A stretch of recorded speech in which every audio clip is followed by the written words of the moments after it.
The crisp, official bank envelope felt heavier than it should, but the letter inside confirmed it all. His account was officially closed due to fraudulent activity, and my $5,000 was being returned. That single piece of paper was the culmination of weeks of stress, a testament to the fact that sometimes the pen, or in this case, a well-documented email chain, is mightier than the sword.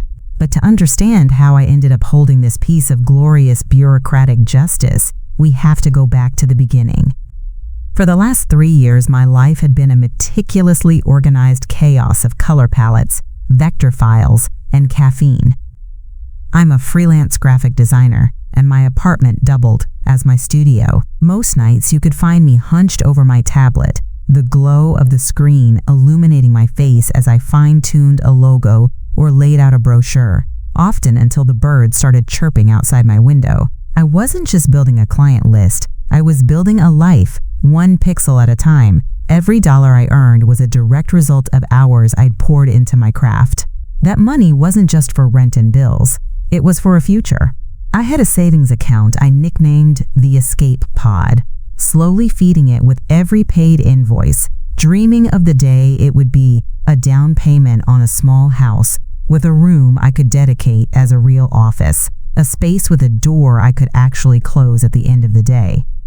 That's why I was so diligent. That's why I was so careful, or so I thought. I met him at a local networking event for small business owners. He introduced himself as Jason, a charismatic guy with a bright, toothy smile and a firm handshake that radiated confidence. He claimed to be a, quote, financial growth consultant, a title vague enough to be impressive and meaningless at the same time. We exchanged business cards, and a few days later, he asked me out for coffee to talk shop. We met at a little cafe downtown. The air smelled of roasted coffee beans and baked sugar, a comforting atmosphere that put me at ease.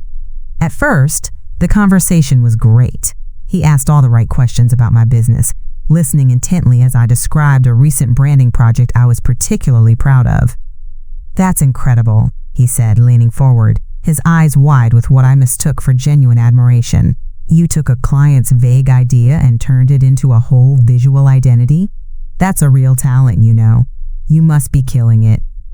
I felt a blush of pride creep up my neck.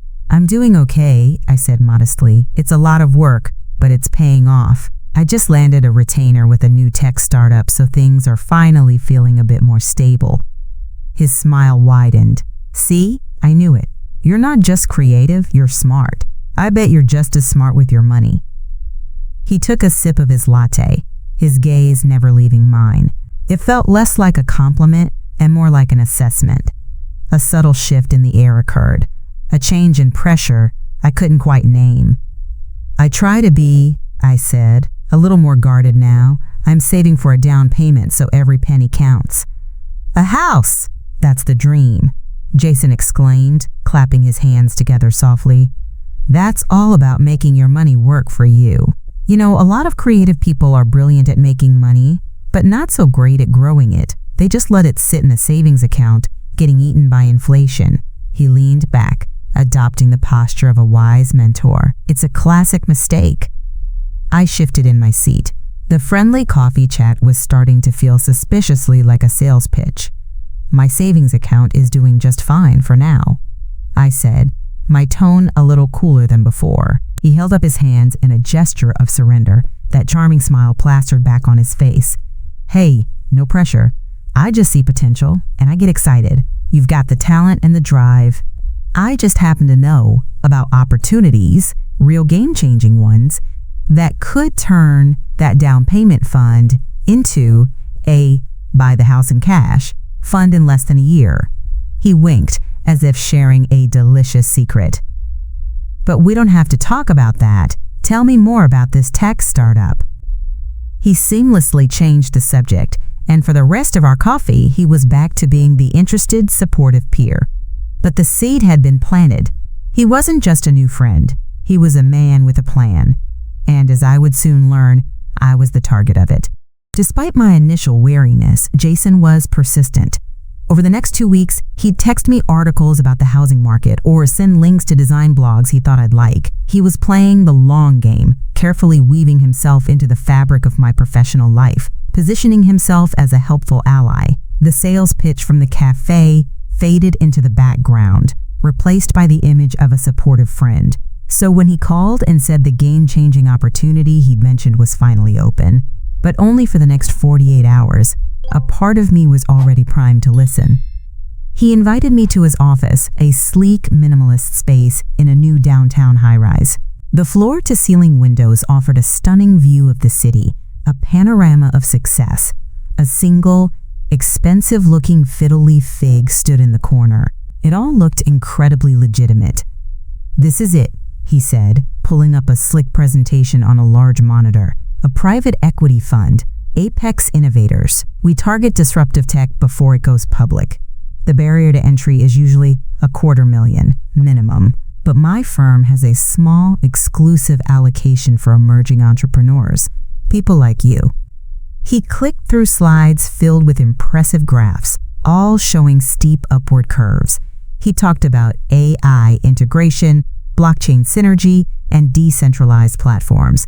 It was a word salad of buzzwords, but it was delivered with such conviction that it sounded like gospel. The final slide was a photo of a beautiful modern house, not unlike the ones I had pinned to my secret Pinterest board.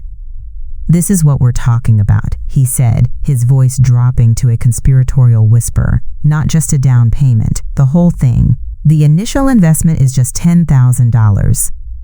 My heart sank. "Jason, I can't. I don't have that kind of money liquid." "I know," he said, not missing a beat. "That's why I fought for you. I told my partners about your drive, your talent. I got them to approve a half stake. 5,000. It's the absolute lowest they'll go." He leaned back, crossing his arms. "It's your call. But this fund closes tomorrow. An opportunity like this won't come again." $5,000. It was almost the exact amount I'd just received from the big tech client. It was sitting right there in my business account, waiting to be transferred to the escape pod.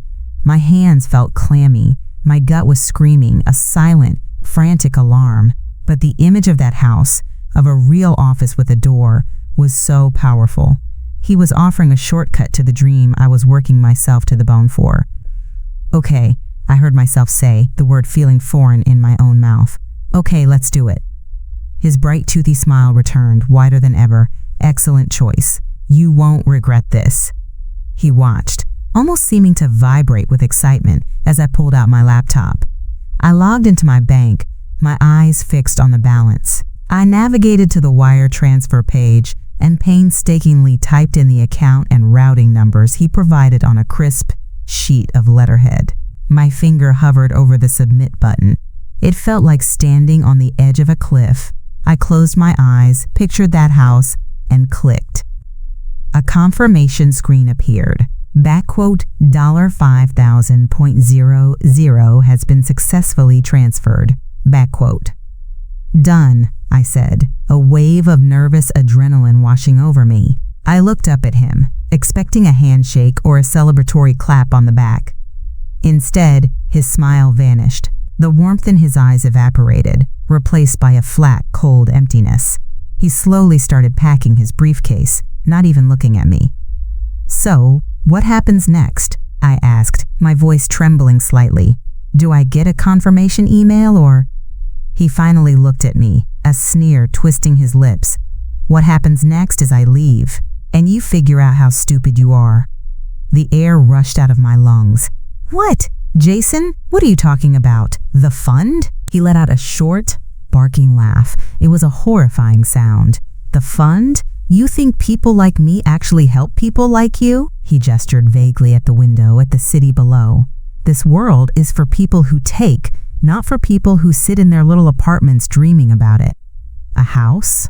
He scoffed, the sound dripping with contempt. "You don't deserve it. People like you are meant to work for people like me, not have dreams of your own." He snapped his briefcase shut and walked to the door. He didn't look back. He just paused with his hand on the handle and said, "Thanks for the bonus." And then he was gone. I was left alone in the silent, empty office, staring at the transfer confirmation on my laptop screen. The number $5,000 seemed to mock me. It was the moment my meticulously built world shattered. It's a horrible, sinking feeling, and I'm going to share every single detail of how I refused to be a victim and how I fought back. So if you're new here, make sure you hit that subscribe button because you'll want to see how this ends. For a few minutes, I didn't move. I just sat in that sterile, rented office space, the city lights beginning to glitter outside the floor-to-ceiling windows. Each pinprick of light felt like a tiny, distant star in a galaxy I no longer belonged to. The confirmation on my laptop screen, $5,000, has been successfully transferred, burned into my retinas. His words echoed in the silence. You don't deserve it. Thanks for the bonus. My hand started to shake, a tremor that began in my fingertips and radiated up my arms until my whole body was vibrating with a silent, horrified scream. I mechanically packed my laptop, my movements stiff and robotic. I walked out of the office, past the silent reception desk, and into the elevator. The ride down felt like a descent into a new, personal hell. Out on the street, the evening air was cool, but I was burning up with shame. I don't remember the walk home. It was as if my brain had disconnected from my body, letting my feet carry my hollowed-out shell back to the one place I had felt safe, a place that now felt tainted by my own stupidity. Back in my apartment, I dropped my bag by the door and stood in the middle of the room. My tablet was on my desk, a half-finished logo for a local bakery on the screen. My color swatches were pinned neatly to a corkboard. My whole life, my whole future, was contained in these four walls, built by the very work that had earned the money I'd just thrown away. A wave of nausea hit me. This couldn't be real. It had to be some kind of sick, twisted test. A power play. Maybe if I just talked to him, appealed to his better nature, if he even had one, I could fix this. My phone felt like a lead weight in my hand as I found his number. My thumb hovered over the call button. What if he doesn't answer? What if he does? I took a ragged breath and pressed it. It rang once, twice. On the third ring, he picked up. What? His voice was flat, bored, as if I were a telemarketer interrupting his dinner. Jason? I tried to keep my voice steady, to sound reasonable and calm. It's me. I'm trying to understand what happened back there. That can't be it. We had a deal. A sigh on the other end. We did. You agreed to give me $5,000? You gave it to me. Deal's done. No, I insisted, my voice cracking. The investment. Apex Innovators. You said it was an investment? I was pleading, and I hated the sound of my own voice. Jason, that was my savings. That was for my house. I worked for years for that money. You can't just take it. If this is some kind of joke, it's not funny. Just tell me what I need to do to get it back. There was a pause. For a heart-stopping second, I thought maybe I had gotten through to him. Then came the sound. It wasn't the short, barking laugh from the office. This was a low, rumbling chuckle, full of genuine amusement. He was laughing at me, at my desperation. Get it back? He finally wheezed, the laughter still in his voice. Oh, honey, that's adorable. You really are that naive, aren't you? There is no getting it back. It's mine now. You think the law is going to help you? You willingly wired money to a private account. There's no contract, no paper trail for any fund. There's just my word against yours. And who do you think they'll believe? Me or the desperate little girl who got her feelings hurt? The cruelty of it was a physical blow. I sank onto the edge of my bed, the phone still pressed to my ear. But why? I whispered. Because it was easy, he said, his tone turning cold and sharp again, and because people like you exist. Now I've given you more than enough of my time. Consider the money a tuition fee for a life lesson. Don't be so trusting, and don't ever call me again. The line went dead. I stared at the black screen of my phone, the silence of the room roaring in my ears. Stupid. Stupid. So blindingly, idiotically stupid, the word echoed in my head. a relentless drumbeat of self-loathing. He didn't just take my money, he took my future. Every late night, every skipped outing with friends, every ounce of creative energy I had poured into my work to build that escape pod fund, he had taken it all in a single click. The dream of a house, of an office with a door, of a life where I wasn't squeezed into a single room, didn't just feel distant. It felt impossible, annihilated. He was right. People like him take, and people like me, we just get taken.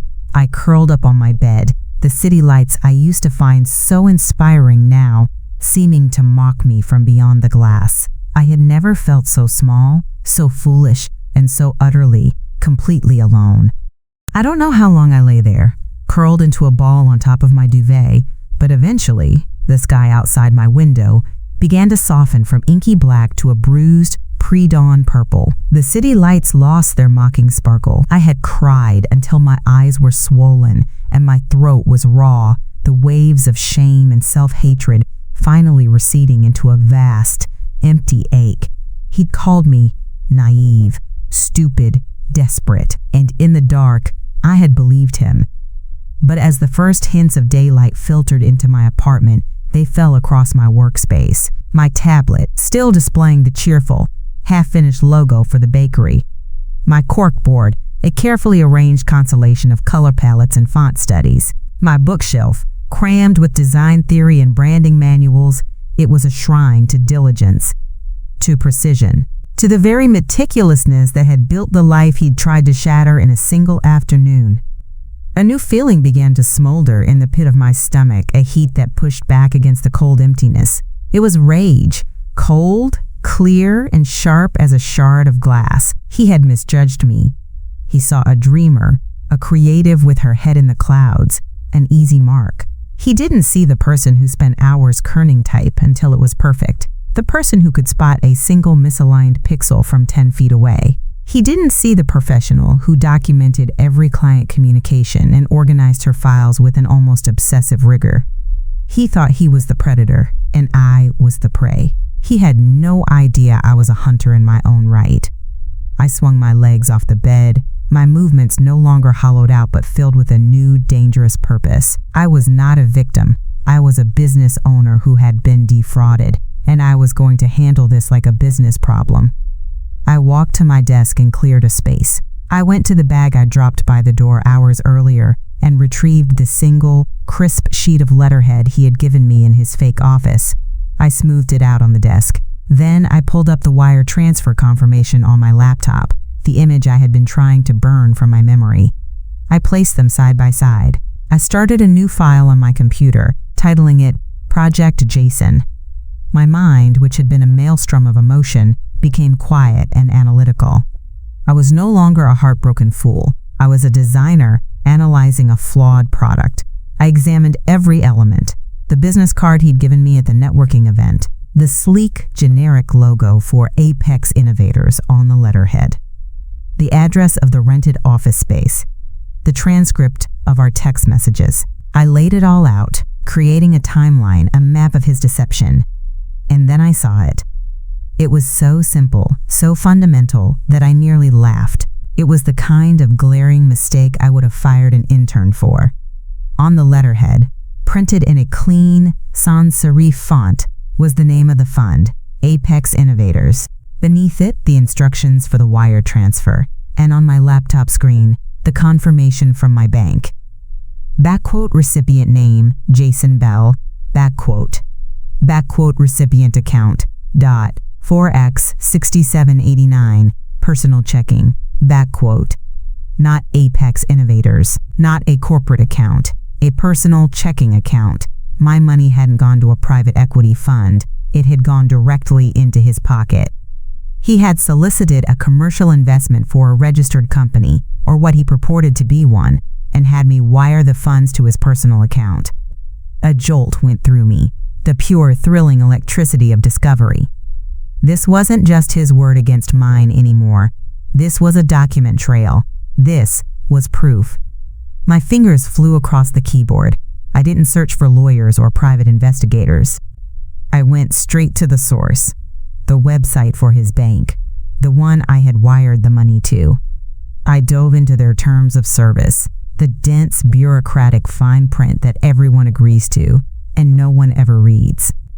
I searched for account usage, commercial activity, fraud, and there it was, buried in a section on their business and personal account policies. The clause was crystal clear, backquote, "Personal checking and savings accounts are intended for personal, family, or household purposes only. The use of a personal account to operate a business, including but not limited to the regular receipt of funds from commercial enterprises or for investment solicitation, is a material breach of this agreement." Backquote. A material breach. It wasn't just bad form. It was a direct violation of the bank's own rules. Banks are terrified of being used for money laundering or financing illegal activities. They have entire departments dedicated to sniffing out this exact kind of behavior. He hadn't just scammed me, he had implicated his own bank in his fraud. I took a screenshot of the wire transfer confirmation. I took a high-resolution photo of the Apex Innovators letterhead with his personal account number on it. I saved the clause from the bank's terms of service as a PDF. I had the pitch, the solicitation, and the deposit. I had the lie and I had the proof. His words from the phone call echoed in my head. Who do you think they'll believe? Me or the desperate little girl who got her feelings hurt?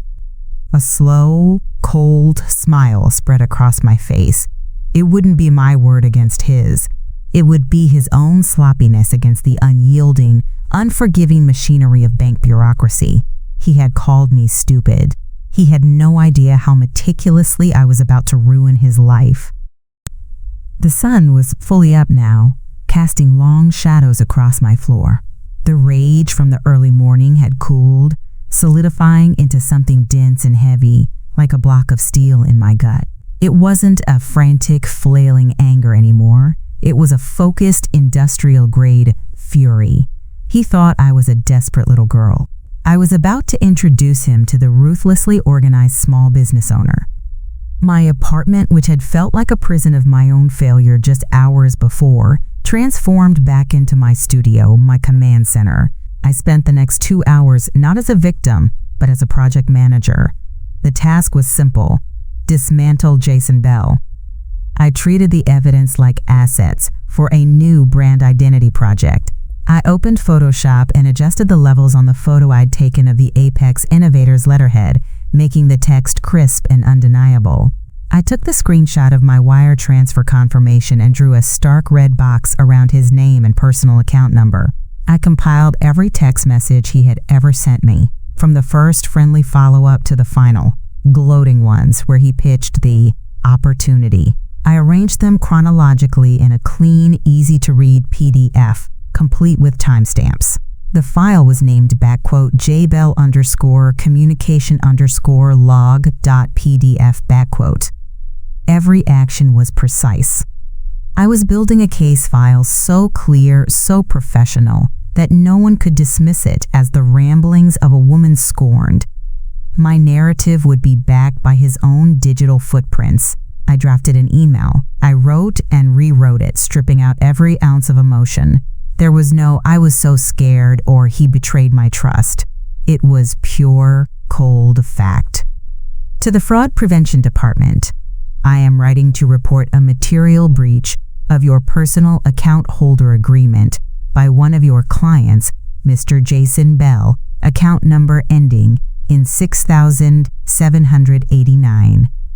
On date, Mr. Bell solicited a $5,000 commercial investment from me for a purported private equity fund named Apex Innovators. He provided official-looking letterhead for this fund, which instructed me to wire the investment to his personal checking account. I have attached a high-resolution image of this letterhead, see Attachment A, along with the confirmation of my wire transfer, see Attachment B. As per your own terms of service section, subsection, the use of a personal account to operate a business, including but not limited to the regular receipt of funds from commercial enterprises or for investment solicitation, is a material breach of this agreement. See Attachment C for the relevant clause. Mr. Bell has used his personal account with your institution to commit wire fraud. I have compiled a full timeline of our communications for your review. See Attachment D.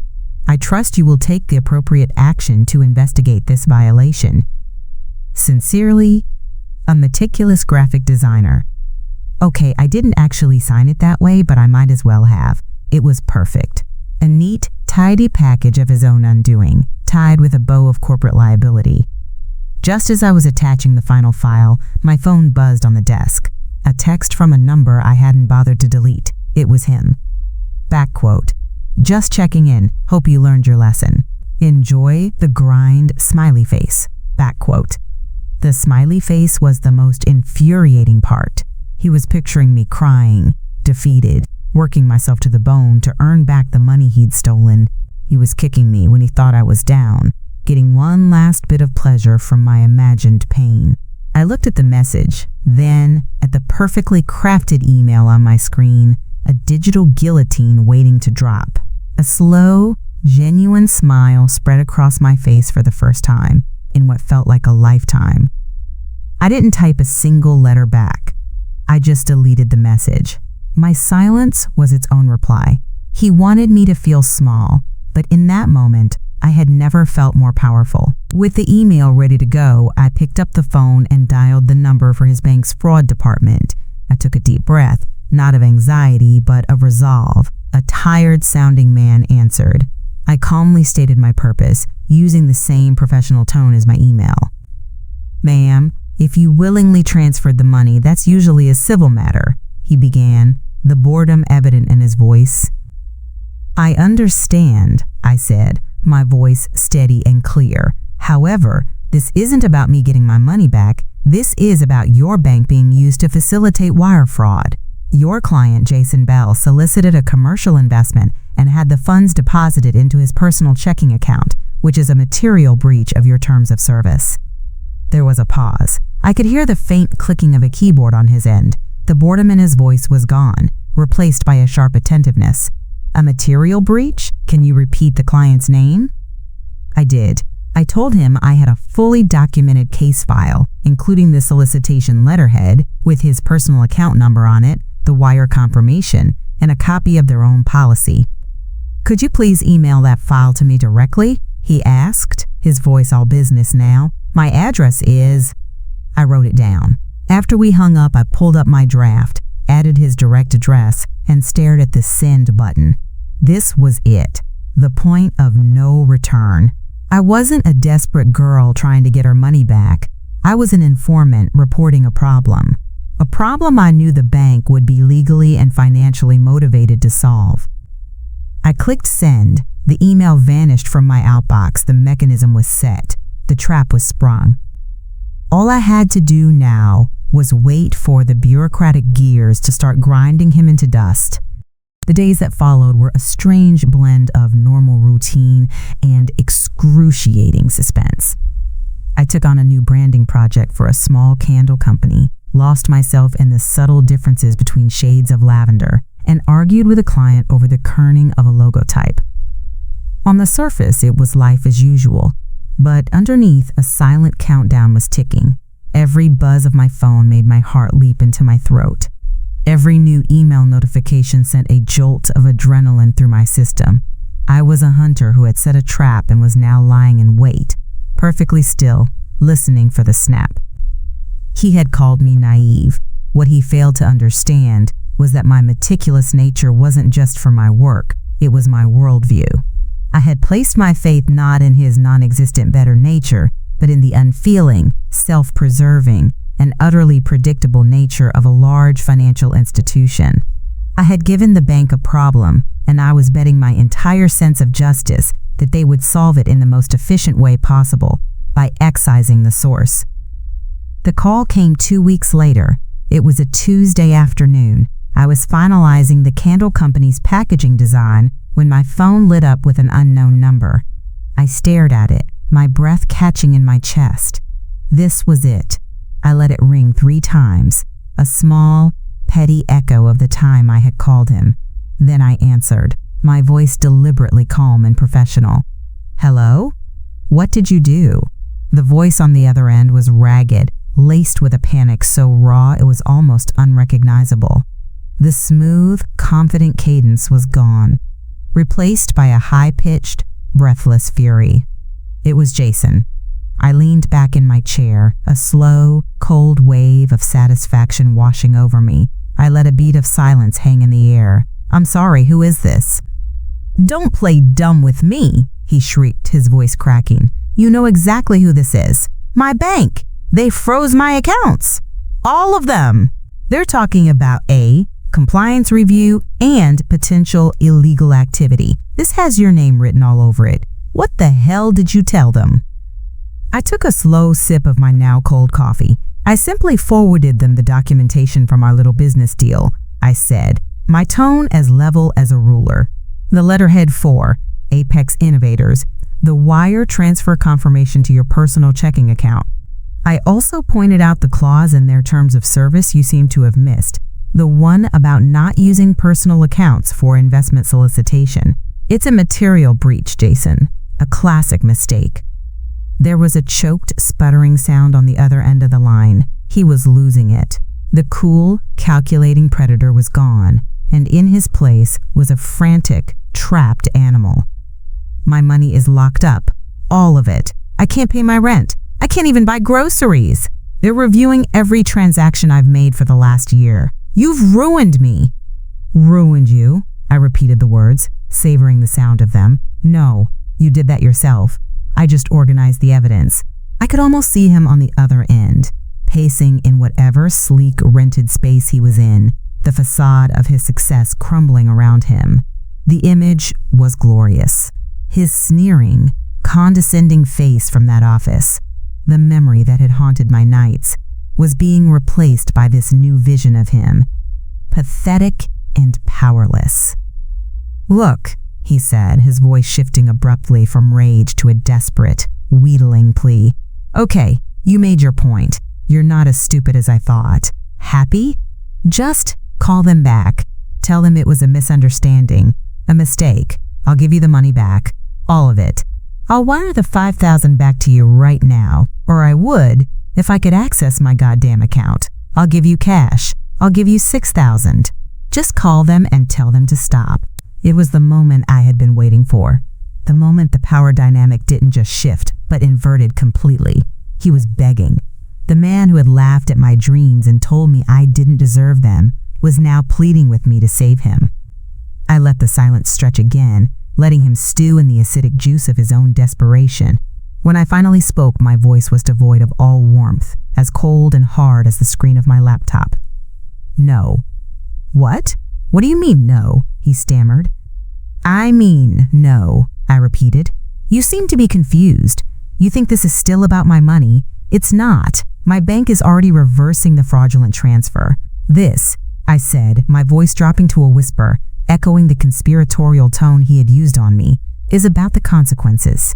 You think people like me are here to be used by people like you? You think you can just take what you want without any repercussions?" I stood up and walked to my window, looking out at the city that suddenly felt like it belonged to me again. "I'm not the one you need to convince, Jason. It's not my word against yours anymore. It's your actions against your bank's rulebook. And they are very, very meticulous. I have to go now. I have a business to run." I didn't wait for a reply. I just pressed the red button on the screen, ending the call. The silence that followed wasn't empty or mocking. It was full. It was the sound of a perfectly executed plan. It was the sound of justice, not delivered by a gavel or a jury, but by the quiet, relentless grinding of bureaucratic gears he had been foolish enough to underestimate. He had built his world on lies, and I had just demolished it with the truth. Hanging up on him felt like closing a file on a finished project. The silence in my apartment was no longer a void of shame, but a space filled with the crisp, clean air of victory. I knew, however, that a cornered animal doesn't just give up, it gets more desperate. I didn't have to wait long. My phone rang again, less than a minute later, the same unknown number. I let it go to voicemail. A moment later, a notification popped up. Voicemail full. He had left message after message. a digital barrage of panic. Then the text started. Back quote, please pick up, back quote. Back quote, we can fix this, back quote. Back quote, I'm sorry, okay? I'm sorry, back quote. Back quote, you don't understand what you've done, back quote. Oh, but I did. I understood perfectly. I had taken the meticulously organized world he mocked and turned it into a weapon he never saw coming. I let him stew for another hour, an hour I spent calmly sketching new logo concepts for the candle company. When my phone rang again, I finally answered, putting it on speaker and placing it on my desk. This is getting tiresome, Jason, I said, my voice cool and flat. Okay, listen, he said, his voice a frantic, jumbled mess. The shrieking rage was gone, replaced by the thin, pathetic whine of a man who had lost all control. I can get you the money, I promise. I can't access my accounts, but I have cash, I can get it. 5,000, I can meet you in an hour. You still think this is about the $5,000, I said, not as a question, but as a statement of fact. I picked up a stylus and made a minute adjustment to a curve on my tablet. You're not listening. I already told you my bank is handling the reversal of the fraudulent transfer. I'll get my money back through official channels. My business with you is concluded. No, it's not. You have to call them back, he pleaded. You have to tell them it was all a misunderstanding. They're talking about closing my accounts permanently, reporting me to the authorities. This is my life. You can't just... The report I filed with your bank is accurate, I cut in sharply. It details a series of facts. Retracting it would be lying. I don't do that. I paused, letting the implication hang in the air. You do. I don't. What the bank does with that information is a consequence of your actions, not mine. Then I'm ruined, he whispered, the sound cracking with genuine despair. Here it was, the absolute bottom, the point from which he had nowhere to look but up at me. I leaned forward, my elbows on my desk, and lowered my voice. Not necessarily, I said softly. We could discuss a settlement. A settlement? He asked, confused. For what? I'm giving you the money back. For damages, I replied, the word tasting like justice on my tongue. My time is valuable, Jason. The hours I've spent documenting your fraud, dealing with banks, and managing the stress you inflicted, that has a cost. And then there's the other thing, the far more serious problem. A dead silence on the line. While compiling my evidence, I continued, my tone becoming clinical, I realized that this wasn't just a simple scam. You're operating as an unlicensed financial advisor. You're soliciting investments for a non-existent fund. That's not just a breach of bank policy. That's a federal crime. It's the kind of thing that doesn't just lead to a frozen bank account, but to a full-blown IRS investigation, and potentially a lawsuit from every other person you've ever pitched. He was breathing into the phone, short, sharp little gasps. I have a second file, Jason. It's even more detailed than the first. It outlines a pattern of racketeering and tax evasion. It's all ready to be sent to the Criminal Investigation Division of the IRS. All it needs is a click. No, please, what do you want? He finally choked out. The power in that moment was absolute. It was dizzying. I dictated the terms like I was outlining the scope of a new project. You will pay me $10,000. We'll call it a severance package. $5,000 is the return of my capital, which you will provide in cash immediately, so I don't have to wait for the banks. The other $5,000 is for damages, for the life lesson I'm giving you. $10,000? I don't have... That sounds like a personal problem, I said, echoing the dismissive tone he'd used on me. You're a financial growth consultant. Find a way to grow your finances. You will bring the $10,000 in cash to the cafe where we first met. Tomorrow, noon. You will place it in an envelope and leave it with the barista under my name. You will not see me. You will not speak to me. You will just deliver the package and leave. And then you'll call off the dogs? You won't send the file to the IRS? He asked, his voice a bare thread of hope. I smiled. A cold, sharp thing. You pay the settlement for the damages, and I might find myself too busy with my actual, legitimate work to pursue any further action. This is your one and only chance to make me lose interest in your career, Jason. Do you understand the terms?" He was silent for a long moment. I could hear the gears turning in his head, the frantic calculations of a man weighing one disaster against a far greater one. "Yes," he finally whispered, the single word a complete and total surrender. "I understand." The next day, at 5 minutes to noon, I was sitting in my car parked across the street from the cafe. The air still smelled of coffee and baked sugar, but today it wasn't comforting. It was the scent of the arena. I watched the entrance like a hawk. At precisely 12:03, he appeared. He looked haggard, his shoulders slumped, the confident swagger completely gone. He was wearing a rumpled hoodie, a pathetic attempt to be inconspicuous. He scurried inside, was out in less than 30 seconds, and then power walked away, never once looking back. I waited another 10 minutes, my heart hammering a steady, powerful rhythm against my ribs, before I finally got out of my car. I walked into the cafe and approached the counter. A young barista with pink hair smiled at me. "Can I help you?" "Hi," I said, my voice even. "I believe there's an envelope here for me. The name is..." I gave her my name. She nodded, turned around, and pulled a thick, plain manila envelope from a shelf under the register. She handed it to me. It felt heavy, dense with paper and consequence. "Here you go." "Thank you," I said. I took the envelope to a small table in the corner, the same one where he had first planted the seed of his scam. I sat down, opened the flap, and looked inside. Stacks of $100 bills, neatly bound with paper bands. I didn't count it there. I didn't need to. The weight of it was enough. It was the weight of restitution. It was the weight of fear.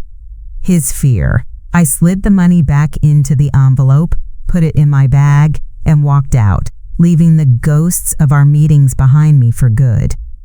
As for Jason, his ruin was as swift as it was quiet. A few days after our transaction, his LinkedIn profile, once a monument to his self-proclaimed genius, simply vanished. The website for his fake consulting business went dark, replaced by a generic 404 not found error. He was digitally erased. A mutual acquaintance from that initial networking event mentioned a few weeks later that she'd heard Jason had to leave town in a hurry, something about a major falling out with his bank and some very serious financial trouble. He didn't just lose my money, he lost his entire financial infrastructure. His accounts, his credit, the whole house of cards he'd built on lies and other people's dreams. It all came down because he picked the wrong graphic designer to scam. He thought he was a wolf, but he was just a man who made a fatal error on his letterhead. That $10,000 went straight into the escape pod. It didn't just replace what he'd stolen, it doubled it, accelerating my dream in a way I'd never imagined. The money was incredible, but the real prize was the change in me. The shame he'd tried to bury me under had been forged into a kind of armor. I walked taller. I negotiated my contracts with a new, unshakable confidence. I stopped second-guessing my own worth. Last week, I put an offer on a small house on the edge of town. It's modest, but it has a spare bedroom with a big window that gets the morning light. It's going to be my office, a real office, with a door I can close at the end of the day. The dream isn't a distant pin on a Pinterest board anymore. It's a reality I fought for, a future I seized back with a well-documented email chain and an unforgiving knowledge of bureaucratic procedure. It's a crazy story, a horrible, sinking feeling that turned into the fight of my life. But it just goes to show what can happen when you refuse to be a victim and decide to be the hero of your own story instead. If you enjoyed seeing how this all played out and want to follow along for more stories of standing up and fighting back, make sure you hit that subscribe button so you don't miss what comes next.